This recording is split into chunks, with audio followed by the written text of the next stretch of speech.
Fabián, encantado de recibirte en el programa Reto Siglo XXI. Muchos retos tenemos. Estamos en una situación como complicada, o sea, hay un enfrentamiento entre los distintos poderes. No hay diálogo, no se llega a acuerdos, no hay negociaciones. Y digamos de los temas que se están hablando y que el presidente plantea, a mí me parece que hay unos que, que perfectamente se pueden negociar en un plazo corto por parte del Congreso y dejar de estar ya uno viendo ese choque, digamos, entre los poderes. Este país no se puede manejar si no hay negociación, si no hay acuerdos, si no hay... Está como muy balanceado, ¿va? Hay los pesos y los contrapesos. Pero no podemos permitir tampoco de lo que te pasó, a lo que nos pasa todos los días a nosotros, que no se hacen carreteras porque pues no se puede expropiar, porque no se planificó bien, porque los costos son muy altos o porque no hay un ordenamiento claro de qué se debe hacer, digamos, en la movilidad. Y yo gozo, porque ahora a los que compraron carros eléctricos, un vecino mío, le digo yo, ahora sí vas a tener problemas porque vas a tener 3 horas sin baterías, ¿verdad? Bueno, y ahí, se habla ahora del referéndum, que que la verdad es que es una salida democrática interesante. Hay muchos temas, ¿verdad? Creo que hay algunos que se pueden aprobar sin necesidad de ir al referéndum, ¿verdad? Como la flexibilidad de las jornadas, que creo que ya había sido aprobado, sino que la Sala Cuarta dijo que hay un problema de procedimiento. De forma, sí. De forma, que eso se puede hacer. Igual a la eliminación de la desconcentración. O sea, no se puede tener un montón de digamos, de los 3 ministerios que se hablan, el MAC, el MOP, el MINAE, con un montón de pequeños feudos, pongámosle así. Y que lo que podrían hacerse es fundirlos y hacer pequeños, lograr economías de escala, ¿verdad? Como es toda la contabilidad, la recepción, en fin, la capacidad también de gobernanza en esas instituciones, ¿verdad? La famosa ciudad de gobierno que la Contraloría salió con un pronunciamiento que el banco no puede hacer un llave en mano, pongámosle así, y alquilarle, porque está en un terreno que es del gobierno y bueno, la APM con que quiere hacer Habdeba, que me parece que es lo más lógico, porque eso es, más bien debiéramos de apoyar esas iniciativas. Los honorarios profesionales, yo estoy de acuerdo, que se bajen, que se haga la libre. Lógicamente, la venta del Banco de Costa Rica y VIXA es un problema que hay que ver, digamos, que tiene que ser un concurso internacional, que tiene que haber mucha transparencia, que es bueno que haya un solo banco. Antes era una barbaridad de bancos, o sea, cantidad de bancos. Pero, bueno, no se puede manejar al dedo. Esto tiene que ser muy transparente porque son negociaciones grandes, ¿verdad? Y a mí me parece que el referéndum legislativo, ya sea por aprobación del Congreso o que sea el Ejecutivo y el Congreso, o que sea por un 5%, que son como 180,000 personas, tiene un montón primero polariza mucho, ¿eh? Me acuerdo del TLC, que era hasta cierto punto que era relativamente sencillo. Esto de explicar va a ser complicado. Pero sí tenemos un problema de acuerdos políticos. El Congreso tiene que llegar y y buscar que el Ejecutivo no esté tan entrabado. No se trata de... Los balances está bien, pero el problema del balance es que no hay balance, ¿va? Bueno. Sí, bueno, Jorge, muchas gracias por la invitación a este programa y muy honrado y gracias por la oportunidad de poder opinar sobre estos temas. Yo creo que tenemos dos grandes problemas que son la causa de todos los demás.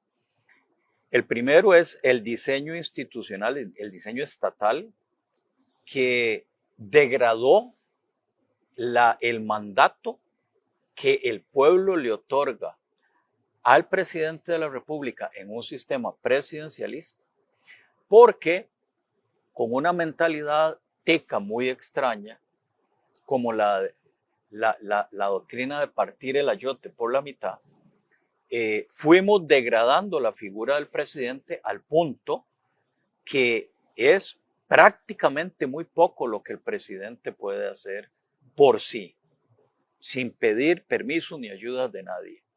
¿Y por qué hicimos esto? Si nosotros volvemos a la mesa de dibujo, la pizarra, y decimos cómo vamos a diseñar el Estado costarricense, no lo haríamos así, creo yo.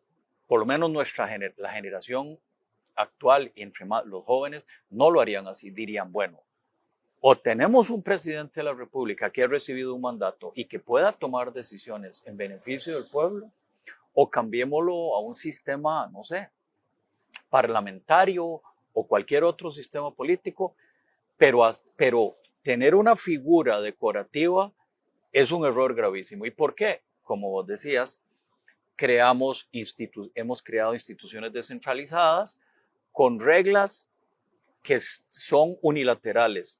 Se otorga autoridad y poder a esa institución, pero no se otorga límites, reglas, responsabilidad.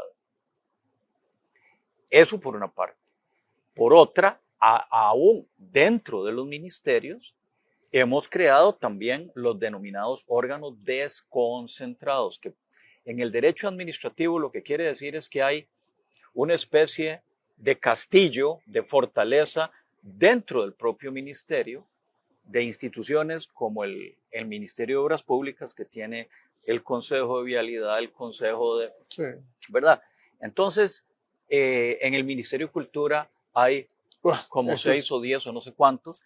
En el de Ambiente terrible. Es una atomización espantosa. O sea, y duplicación de gastos. El ministro está sentado ahí en un ministerio y resulta que todas las decisiones ambientales las toma alguien más.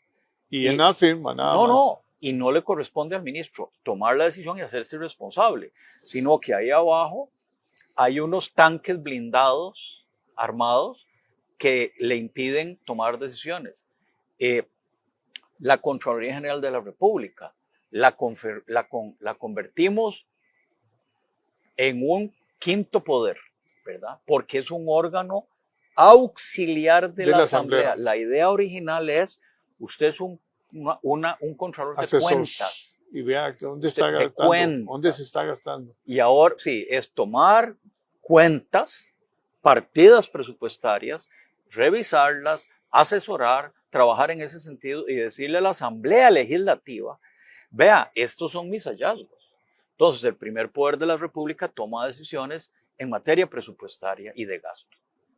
Pero no, la Contraloría es el quinto poder porque la ley le creó una enorme potestad, un enorme poder, repito, sin la segunda mitad, que es cuáles son sus límites, cuáles son sus responsabilidades y a quién va a rendir cuentas usted.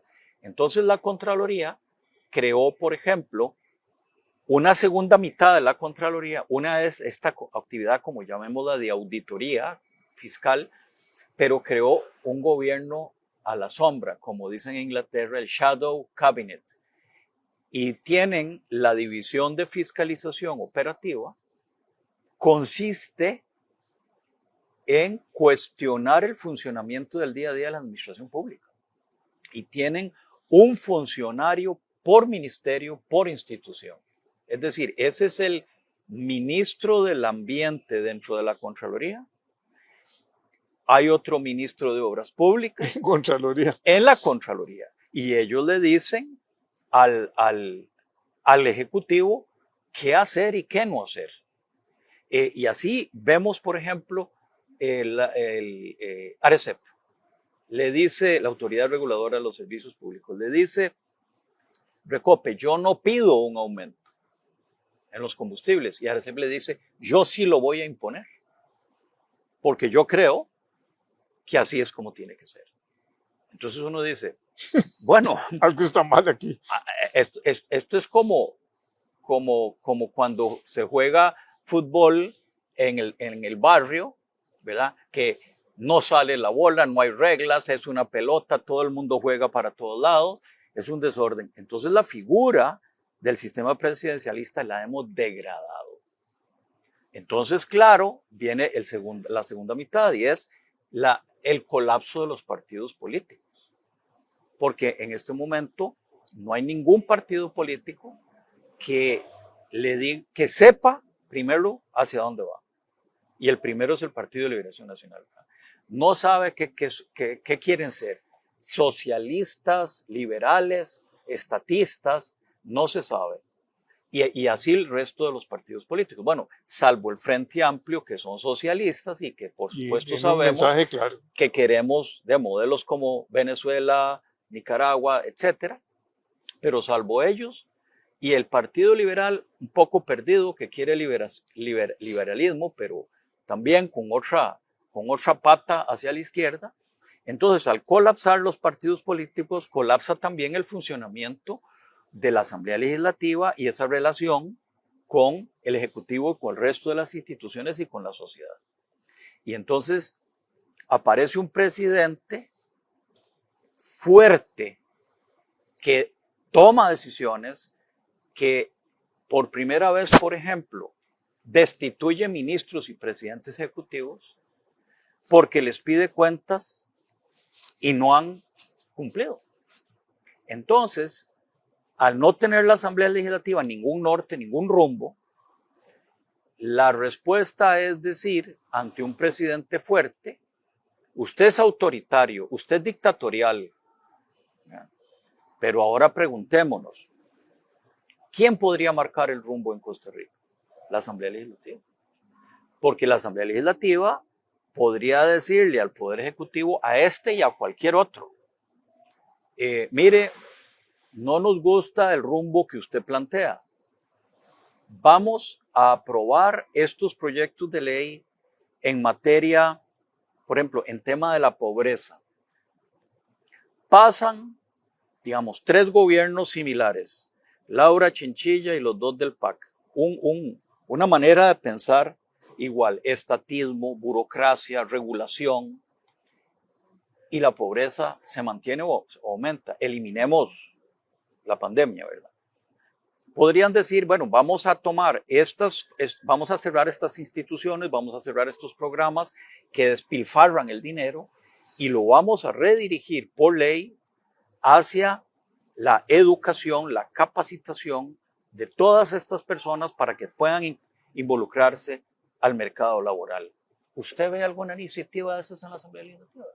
O ahora que estamos con una crisis de energía causada por el ICE, ¿verdad? No es cierto que es causada por la sequía. No. Entonces, porque el ICE, por ejemplo, vea, ya todo el mundo sabía el niño iba a ser muy fuerte. El ICE gastó el agua en el invierno pasado, cuando los embalses estaban llenos, para venderlos al mercado centroamericano a una tasa más alta, para obtener más dinero, para equilibrar sus finanzas. Eso está prohibido por la ley, porque la ley de administración pública dice que el interés público no es el interés de la institución. ¿Ve? No es el interés público el interés del ICE, es el interés de la sociedad.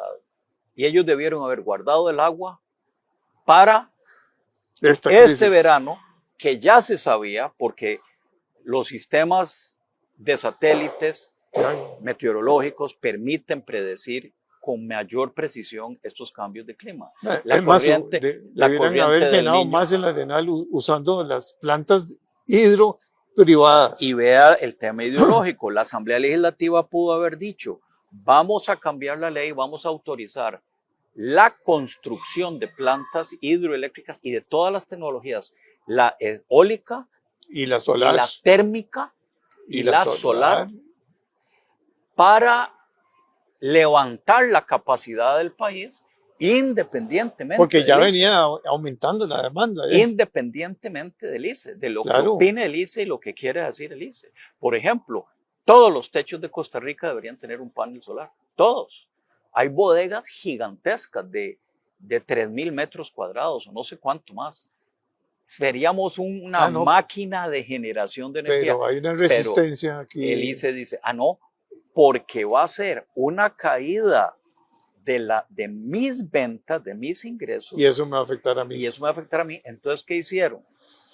Se pusieron de acuerdo con la ARECEP y la ARECEP creó una tasa absurda para la compraventa de la energía solar, que es más cara, más alta, que comprar la energía al ICE. Y dice uno, ¿pero cómo pudieron hacer eso? Porque ARECEP razona igual que el ICE. ARECEP no es una institución que trabaje para el consumidor, que es su obligación, sino que protege a las instituciones, ¿verdad? O sea, entonces, ¿cómo podemos...? Y todo es costo plus. O sea, exacto, es otro defecto, el costo plus. No, Los reguladores, no hay competencia. Los reguladores en el mundo crean un diseño de una empresa ideal. Claro. Por ejemplo, dicen, una empresa que maneja 1.500 megavatios de energía debería tener tantos empleados y tanto costo y tanto gasto. Y la tarifa que yo le voy a aprobar es para esa empresa ideal. Usted ve a ver qué hace. Quiere ser más grande, quiere tener más empleados, quiere gastar. Eso es un problema suyo. Pero la tarifa no se la voy a dar. Y así cierra. Claro. Una institución de esas que... Bueno, en cambio, en este momento, usted puede tener todos los empleados que quiera, puede hacer todos los contratos que quiera, y resulta que el consumidor se le dice, este es el gasto que yo tengo, excesivo, y la tarifa va encima de ese gasto. Entonces, volviendo a nuestro tema, el diseño institucional afecta más al ciudadano porque debilitamos la capacidad del gobierno de la República de conducir a la administración pública. No lo puede hacer. No lo pueden hacer los presidentes anteriores, ni este ni el que sigue. Y tenemos un colapso en la Asamblea Legislativa. ¿Cuáles proyectos de ley importantes han presentado los diputados, llamémoslo de oposición, que son casi todos, ¿verdad? Y si nada más son 8 los de gobierno. Solo 8 de gobierno. ¿Qué han hecho? De 56, 8, nada más. Absolutamente nada. Absolutamente nada. Por ejemplo, en materia de obra pública, puertos, ahora que se habla de que Caldera.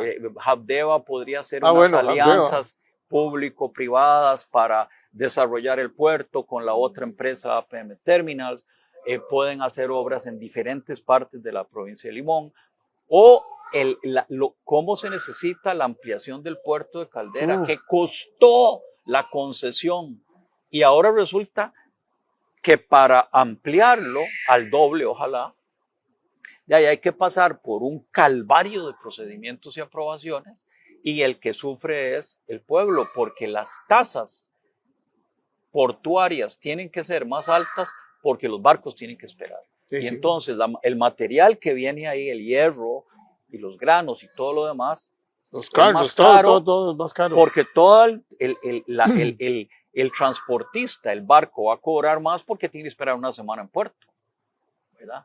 Entonces, la primera conclusión es que el presidente no es autoritario. Puede ser poco elegante, poco cortés, puede ser demasiado directo, pero ¿qué ha pasado? ¿No? Por ejemplo, no fue elegante cuando fue al Poder Judicial y les dijo de un tono muy duro, ustedes han duplicado el gasto, pero han reducido a la mitad o menos de la mitad la eficiencia. Tienen una masa gigantesca de expedientes judiciales pendientes con más dinero. ¿Qué pasa? ¿Qué hacemos? ¿Cómo mejoramos la eficiencia del Poder Judicial? Bueno, No lo dijo bien, no lo dijo de una manera diplomática, pero entonces el Poder Judicial, en lugar de decir, tengo un problema, de que lo tiene, dijo, esto es un ataque a la independencia del Poder Judicial. ¿Qué ha pasado en el Poder Judicial? ¿Algún juez le han dicho, usted tiene que fallar así porque yo se lo ordeno? ¿O lo amenazan con una demanda o con meterlo a prisión? Los jueces siguen absolutamente independientes, pero alegan que una crítica a su ineficiencia es un ataque al Poder Judicial. El presidente atacó a la fiscalía por estos temas penales, ¿verdad? De la criminalidad, de que hay grandes atrasos en la acusación de casos, los que se han hablado, ¿verdad? Del diamante, bueno, la trocha, diamante, cochinilla, todos estos casos de escándalo de corrupción están empantanados. Entonces, se hace una crítica desde el Poder Ejecutivo y se dice la independencia del Poder Judicial. La Fiscalía no ejerce una función jurisdiccional. Es un órgano que se agregó al Poder Judicial por ley, pero que podría sacarse también. Es un órgano administrativo. Se encarga de una acusación. En todos los países del mundo, o en la gran mayoría, las fiscalías están afuera. Vea que nosotros tenemos una mitad. La Procuraduría está dentro del Ministerio de Justicia, pero la Fiscalía, que es la parte penal de la Procuraduría, está dentro del Poder Judicial. Pero eso no es un ataque al Poder Judicial. Repito, hay un estilo muy confrontativo, pero no ha pasado nada en la institucionalidad. Critica y ataca a los diputados. Entonces el presidente de la Asamblea, don Rodrigo Arias, dice, está en peligro el futuro de la democracia y la institucionalidad. ¿Por qué? ¿Qué es lo que ha pasado? Digamos, no va a entregar el presidente las elecciones, el mando. Claro que lo va a entregar. Si no lo entrega, lo meten a la cárcel. 5 minutos después. ¿Vea? Porque la policía pasa al mando del Tribunal Supremo de Elecciones. Y si el presidente dice, yo me quedo aquí, lo meten a la cárcel inmediatamente. ¿Va a haber algún cambio? Más bien, el peligro que hay es que en el Código Electoral agregaron las elecciones electrónicas y ya hicieron una prueba. Ahí puede haber un fraude gigantesco. ¿Hecho por quién? Por quien sea. Porque no podemos permitir que los votos pasen por un sistema electrónico. Porque el que está atrás del sistema electrónico lo puede alterar. Entonces, lo que estamos viviendo, pero además viene de hace rato, son de esas dos cosas. El hiperdiseño del Estado que debilita el funcionamiento de la administración pública y crea más bien un sistema de de supervivencia del funcionario público en contra de los intereses del país. Y por este otro lado, el colapso de los partidos políticos genera un colapso de la Asamblea Legislativa también. Entonces, ¿qué querríamos? Sí, querríamos que el presidente tal vez no sea tan duro, tan directo, pero es firme, es fuerte, está ejerciendo el mando que todos han tenido, el mismo. Es que se le otorgó más mando, más autoridad. No hay ninguna ley, no hay ninguna reforma a la Constitución. Es el mismo presidente. Lo que pasa es que los otros han sido presidentes débiles. Digamos, salvo Oscar Arias, que yo le salvamos esa característica. Tal vez es excesivamente cuidadoso, pero Laura Chinchilla, don Luis Guillermo Solís y Carlos Alvarado son exactamente iguales. Son presidentes débiles, que no ejercieron la autoridad y no quisieron cambiar la realidad del país. Entonces, eso nos lleva al referendo. ¿Qué es el referendo? Ahora resulta que empiezan a decir que es igual una idea autoritaria, peligrosa. Bueno, pero si la Constitución siempre ha dicho, la autoridad electoral reside, el poder electoral reside en el pueblo. Ha residido desde 1821 que aprobamos nuestra propia primera Constitución, el Pacto de Concordia. el poder electoral reside en el pueblo, es el soberano. Lo que pasa es que el sistema republicano crea unos representantes intermedios, que es la Asamblea Legislativa.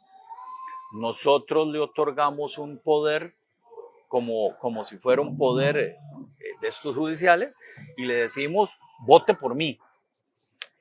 Mientras tanto, pero yo puedo votar directamente. Y cuando ya reformamos la Constitución y aprobamos la ley, entonces tenemos las dos vías.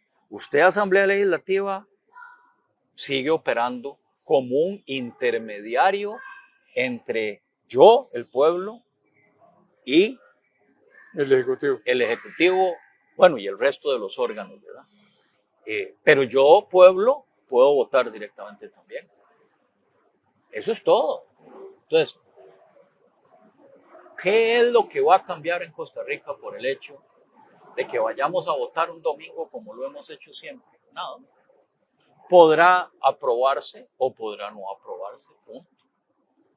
Entonces, claro, como vos decías, ¿cuáles pueden ser los proyectos de ley? A mí me parece que, volviendo al primer tema, deberían ser proyectos de ley que nos cambie para largo plazo ese entramado tan complicado, tan ineficiente y tan antidemocrático que tenemos de instituciones empoderadas, ¿verdad?, que tanto daño le causan a Costa Rica.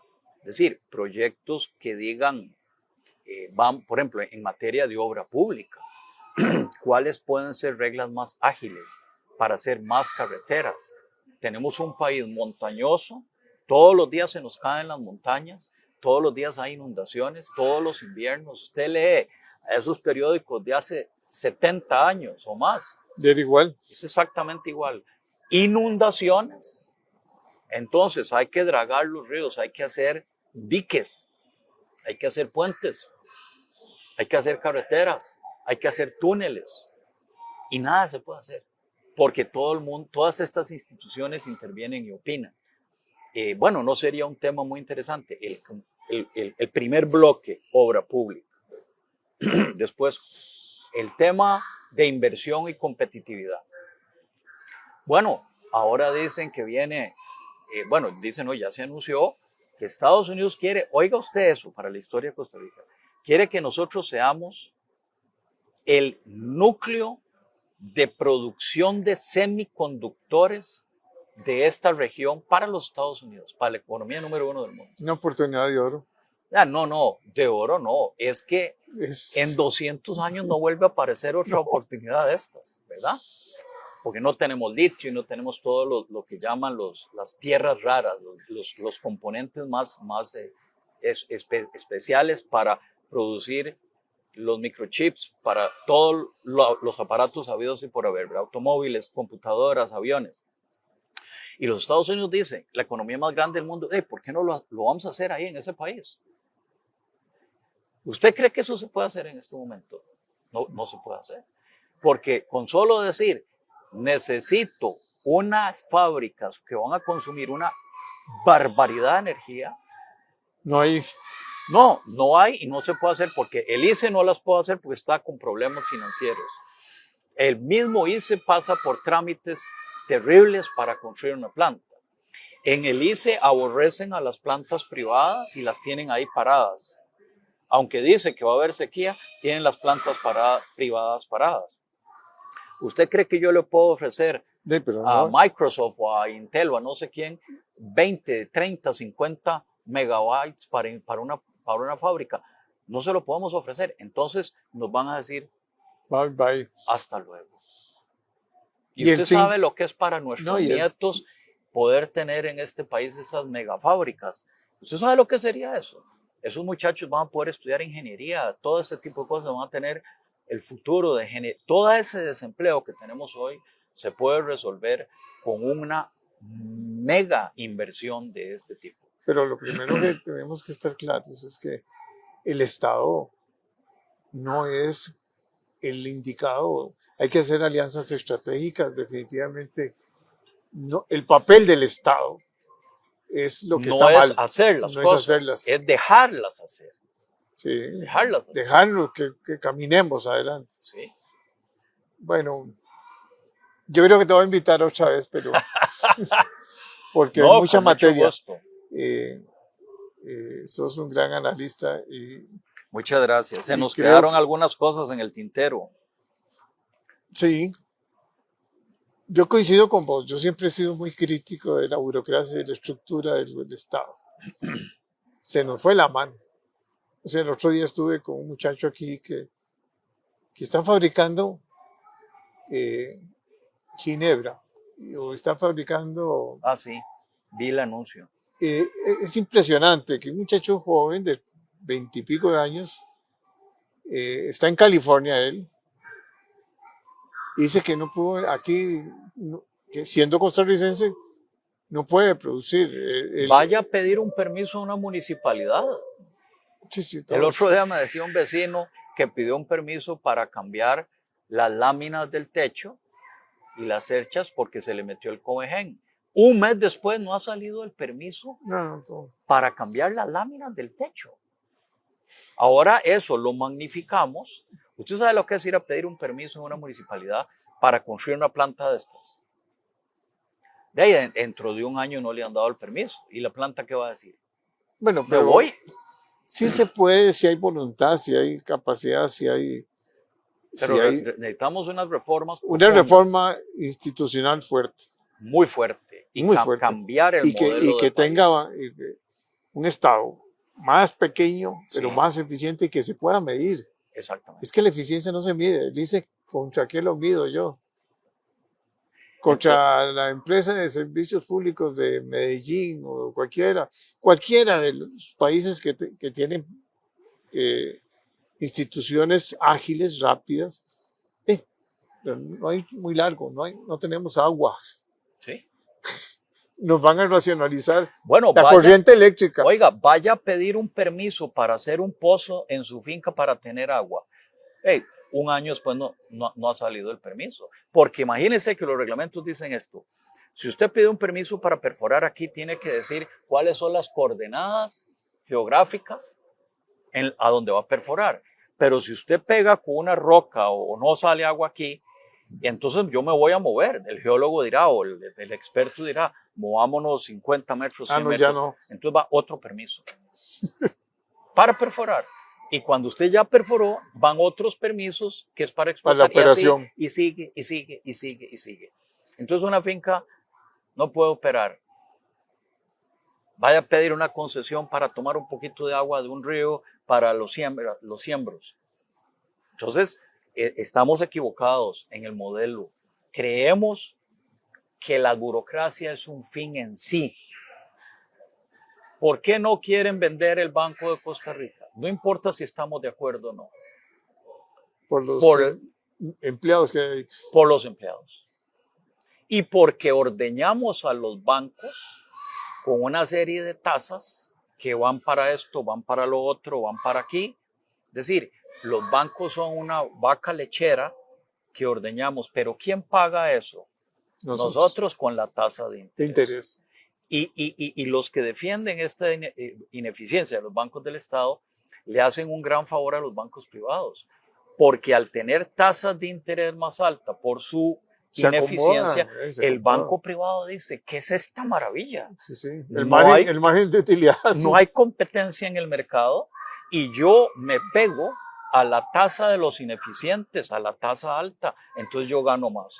En cambio, si hay un mercado competitivo, vamos a tener que reducirnos todos y competir cada vez con tasas más bajas. Entonces los costarricenses perdemos por todas partes con este modelo. Bueno, muchas gracias. Bueno, no, con mucho Encantado. gusto. Un placer. Nos quedamos debiendo, ¿ah? Sí, sí, sí.